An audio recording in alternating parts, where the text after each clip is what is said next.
নমস্কার, সবাইকে স্বাগত জানিয়ে আজকের পর্বে শেয়ার করছি গরমে মন প্রাণ ঠিক রাখার জন্য একটি দারুণ স্বাদের কাঁচা আমের আম পান্না রেসিপি। ভীষণ সুন্দর একটা রেসিপি যেটা গরমের দিনে ভীষণ উপকারী। কম সময়ের মধ্যে খুব অল্প খরচে দারুণ স্বাদের এই রেসিপিটা একবার হলেও বাড়িতে বানিয়ে দেখতে পারেন। আর এই আজকের আমের মিশ্রণটা রেডি করে ফ্রিজে 25 থেকে 30 দিনের মতন রেখে কিন্তু আপনারা খুব সহজে খেতে পারবেন। স্কিপ না করে ভিডিওটা আপনারা শেষ অবধি দেখার জন্য আপনাদের কাছে অনুরোধ রইল। আজকের পর্বে রেসিপি ভালো লেগে থাকলে লাইক ও শেয়ার করতে একদমই ভুলবেন না। আর পরবর্তী ভিডিওগুলো সবার আগে দেখার জন্য চ্যানেলটিকে সাবস্ক্রাইব করে অল অপশনে ক্লিক করে রাখবেন। রেসিপিটা কিভাবে বানাই চলুন। শরবতটা বানাবার জন্য এখানে আমি দুটো কাঁচা আম নিয়েছি। আপনারা বেশি কিংবা কম করে নিতে পারেন, তবে দুটো আম থেকে কিন্তু 7 থেকে 8 জনের মতন খেতে পারবেন। তবে খেয়াল রাখবেন আমটা যাতে টক হয়।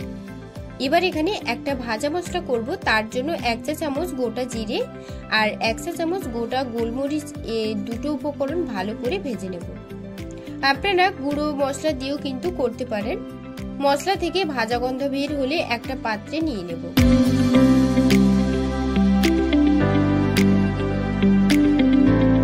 এবার কড়াইতে 2 থেকে 3 কাপের মতন জল দিয়েছি। এবার আমগুলোকে দিয়ে দেব। আমটা দেওয়ার পর ঢাকা দিয়ে আমটাকে সেদ্ধ করে নেব। 15 মিনিটের মতন আমটাকে সেদ্ধ করে নিয়েছি। এবার ঢাকনাটা খুলে নেব। 15 মিনিট পর ঢাকনাটা খুলে আমটা সেদ্ধ হয়েছে কিনা দেখে নিচ্ছি। আম কিন্তু খুব ভালো করে সেদ্ধ হয়ে গেছে। এবার একটা পাত্রের মধ্যে আমি আমগুলোকে তুলে নেব।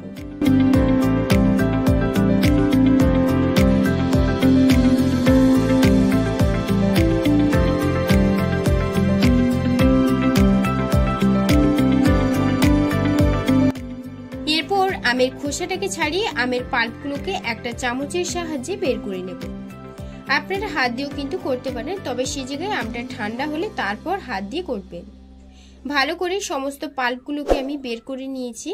এবার কড়াইতে দিয়ে দেবো 2 চা চামচ পরিমাণে চিনি। এখানে আমি 3 চা চামচ পরিমাণে চিনি দিয়েছি। এবার দিয়ে দেবো চা চামচের হাফ চামচ দিচ্ছি বিট নুন, আর দিচ্ছি রেগুলার নুন হাফ চা চামচ দিয়ে দিলাম। এরপর সামান্য জল দিয়ে চিনিটাকে ভালো করে গলিয়ে নেব।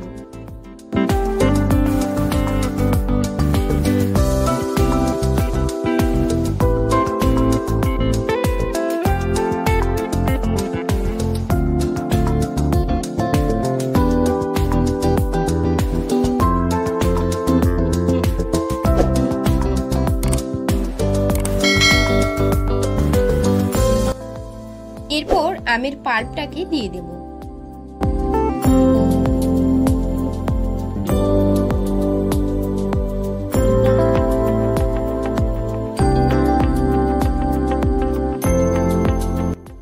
এবার সমস্ত কিছু একসঙ্গে ভালো করে মিশিয়ে নেব। এই সময় ফ্লেমটাকে কিন্তু লো টু মিডিয়ামে রেখে নাড়াচাড়া করতে হবে।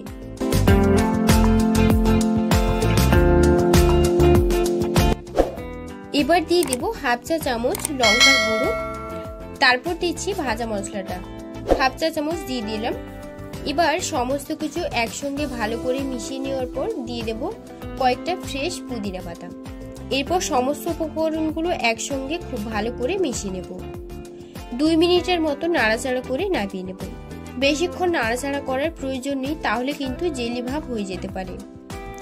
এরপর গ্যাস অফ করে একটা বোলের মধ্যে নিয়ে নিচ্ছি।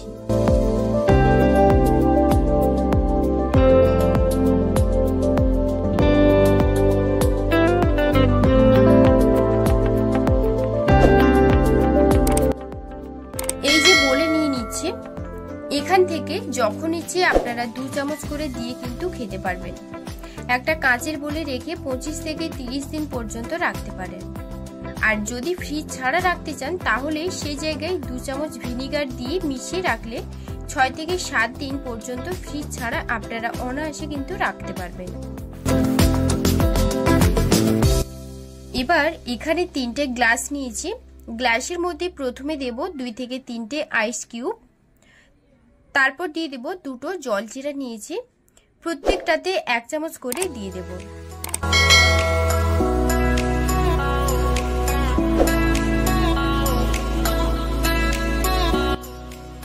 এবার দিয়ে দেব পুদিনা পাতা।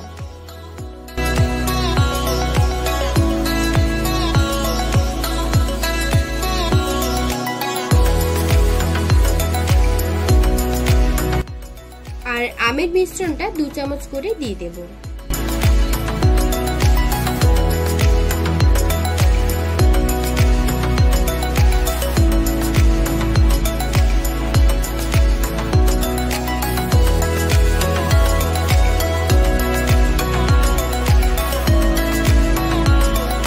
এবার দিয়ে দেব ঠান্ডা জল। আপনারা নরমাল জল দিয়েও কিন্তু করতে পারেন। ব্যাস তৈরি হয়ে গেল গরমে সেরা স্বাদের আম পান্নার শরবত।